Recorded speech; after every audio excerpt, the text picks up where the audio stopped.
recently read The Grapes of Wrath by John Steinbeck, and then I rented the movie and watched most of it, and I have thoughts. So I'm gonna go through the synopsis, some of my personal thoughts, content and trigger warnings. I don't think I have any spoilers today, we'll see. And I'm gonna talk a little bit about the movie and kind of comparing and contrasting some things from the book and the movie. And I'll timestamp everything below if you want to skip or jump around to any specific sections.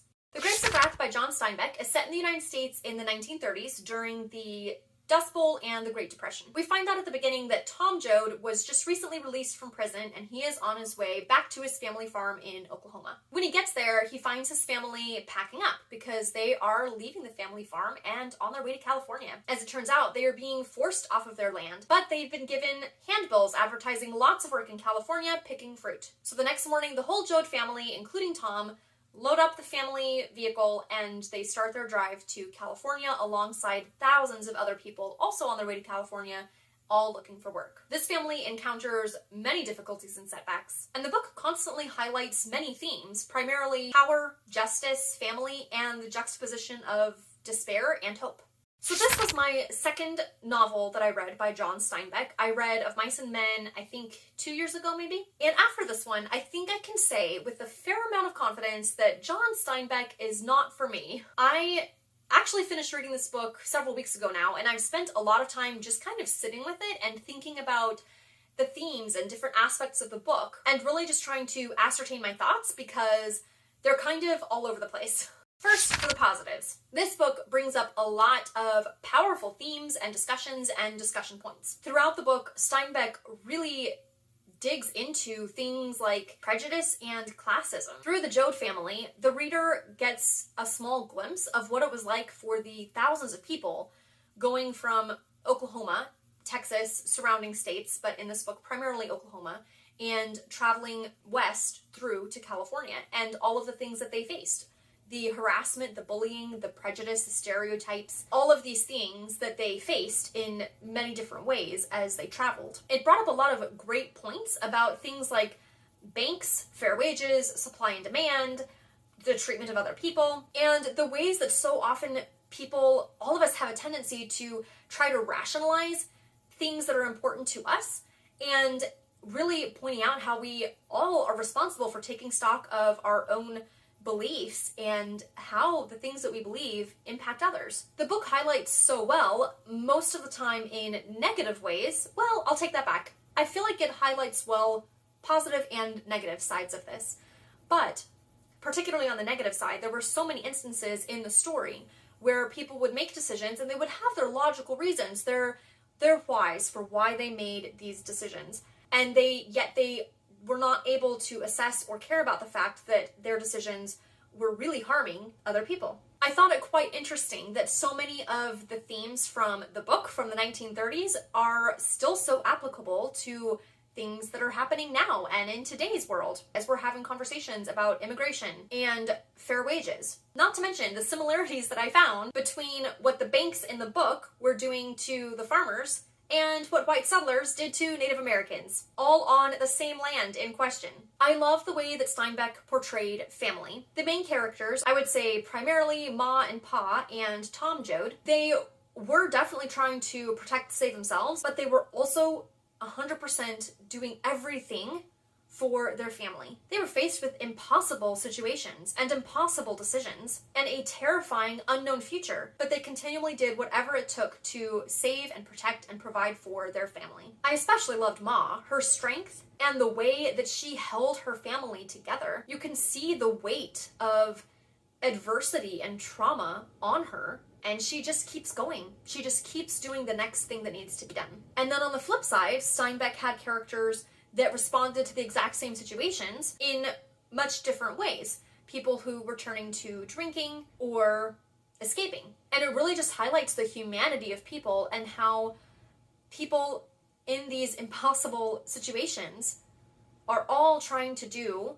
the best they can and make it through the day the only way they knew how. This book does an amazing job at highlighting basic human decency, the inherent value of all people, and a healthy pride in standing up for yourself and your family and the people you care about. Even when they were remarkably mistreated by people, Ma did not stoop to the level of other people. She met everyone with kindness. She protected her family first and foremost. She used her voice when she needed to, but she never resorted to the name-calling or the rudeness or the demeaning that people were giving to her. She shared with others even when she had nothing to share. I loved how this book showed how dangerous it is to form assumptions about people based on one or two things we know or think we might know about another person. On to some things I did not love. First of all, the writing style itself was not quite my cup of tea. The chapters kind of alternated, where one chapter would be like the main plot and story of what's happening to the Jode family, and then there would be a chapter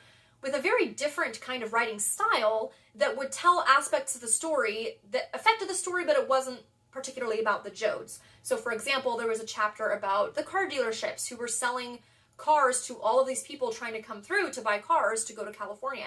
There was a chapter about just the congestion on the roads to California because so many people were going. And then it would go back to the Jode family, and then there would be another chapter, and then it would go back to the Jode family. And the styles of those two chapters were vastly different, and those kind of intermediate chapters, they were kind of confusing for me to get through because they were written in such a different style. It was hard to tell who was talking sometimes, or if it was dialogue, what perspective it was coming from. So it just kind of threw me for a loop every time we kind of got to those chapters. And as a literary device, that those different styles kind of made sense to me. I understand why he did it. The combination of the writing style of those chapters with the very simplistic writing style of the other chapters, it just was not a great mix for me personally. As far as content itself, I think I had a hard time with the way that the characters talked about, or the way that the book itself talked about women, and the way the characters treated women. There was just kind of a cavalier attitude with characters joking about or just being very cavalier about assaulting women or coercing women. And I just never liked that in the book. I know it might have been typical for that time, but we'll come back to that point in a little bit. In the last section, I talked about their love of family and community as a positive, and it definitely is, but also it was kind of hard for me to read in some instances as well. There were definitely very strict gender roles and gender discussions, and there were a lot of times either things the characters would say or just the way that Steinbeck was writing, where the message was definitely toughen up, don't cry, pull up your bootstraps and get it done. And that is such a nuanced thing for me, because clearly what the family was going through was unbelievably traumatic and scary and overwhelming and awful. And I have not experienced the same things that they experienced. But even in my life, with the things that I have been through, I know that there are times when I just can't afford to have a breakdown. I can't afford to cry. I don't have time to cry. I have to just deal with things. I understand that pull to just power through. But I also know that sometimes we do need a breakdown. Sometimes we do need to allow ourselves to feel and to acknowledge what we're going through. And I just wanted the Jode family to get to a place where they could begin to process and begin to heal and begin to acknowledge some of the things that they were experiencing. And again, as a literary device, as a book with particular themes and life and history, I understand why Steinbeck made the writing choices that he did. And again, that's the way things were back then. People were a lot less able to recognize that there's a both and. You need to be tough, but toughness does not negate feeling. So I recognize there are lots of things at play here. And real life is not always happy. Real life situations do not always end the way that we want them to. But as a human reading about these traumatic things, I just wanted more for the Jode family. Okay, so going back to that's just the way things were back then. I hear that a lot in especially books that are older, and people try to bring up criticisms of particular content or things that happen in these books.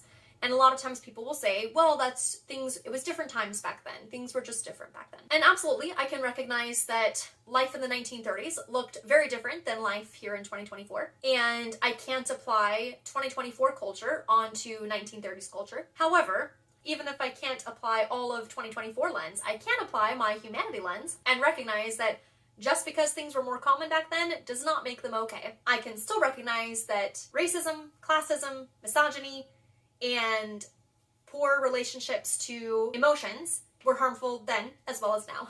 And I think that those things can be discussed and analyzed when talking about classic works without negating either one of those facts. Real life isn't always happy.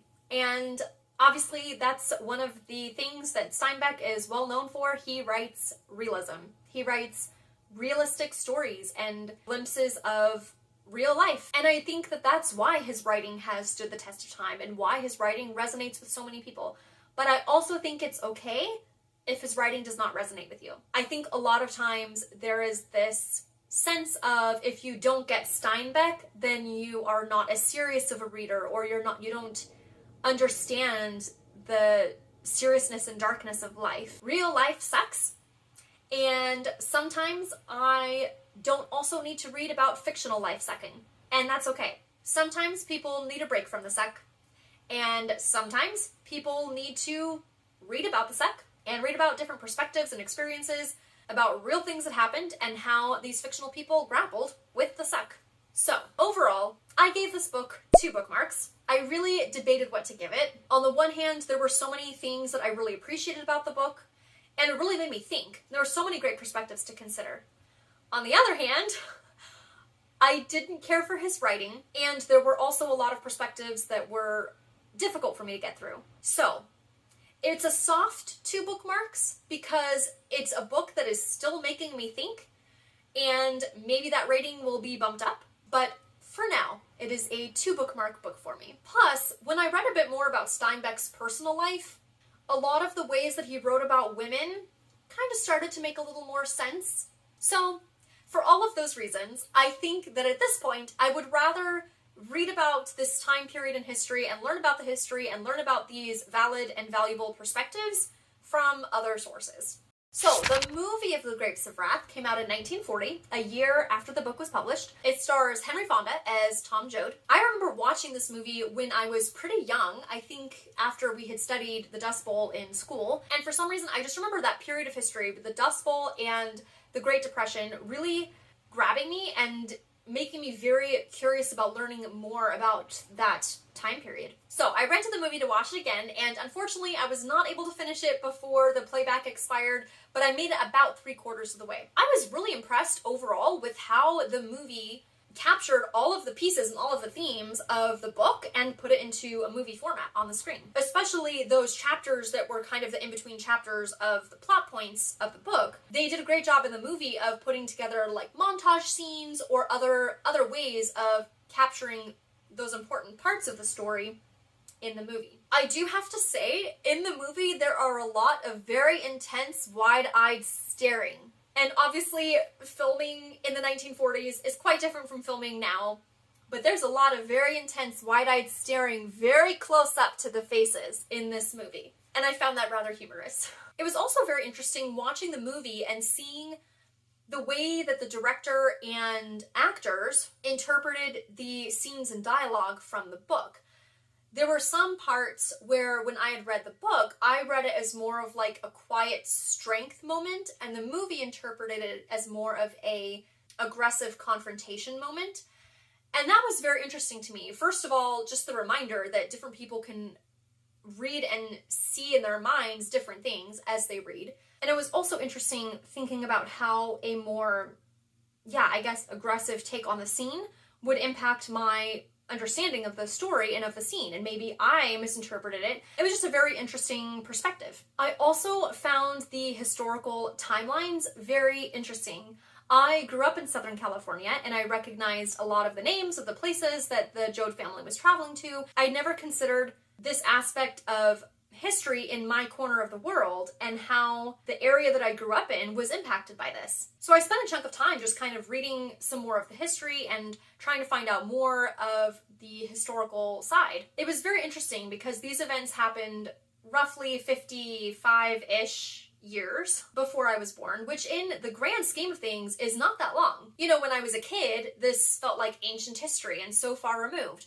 But now as an adult looking back and realizing, like, I remember my grandma talking about the Great Depression, and I was just thinking about the vineyards and the orchards, and I grew up with a lot of orchards and strawberries and oranges and all of these things. And even though like these particular fields and families were fictional, it was in the same general area that these things were taking place. And that now some of these places are probably tourist spots, and at the time they were scenes of great despair and extortion and pain. And it also made me think about the Native Americans that lived on that land even before this, and their perspective of the land fights. It was just very interesting to think about these historical perspectives. Okay, if you're like me, you might sometimes appreciate content and trigger warnings. So, The Grapes of Wrath has things like name-calling, classism, murder, police brutality, discussion of assault, animal death, miscarriage, abandonment, bigotry, bullying, mental health, self-harm, and a lot of adult language. So there you have it, my very convoluted thoughts on The Grapes of Wrath. I think that when a book makes me think a lot, it's definitely worth the read. I'm glad that I read it. But overall, I was not a fan. So I hold this book with dual thoughts. I would love to hear from you in the comments. Have you read The Grapes of Wrath? Did you like it? What were your thoughts? Have you seen the movie? And how do you think the movie compared to the book? I would love to hear your Steinbeck thoughts. And until next time, happy reading. Throughout the book, John Beck? It stars Henry Fonda as, what's his name? And until next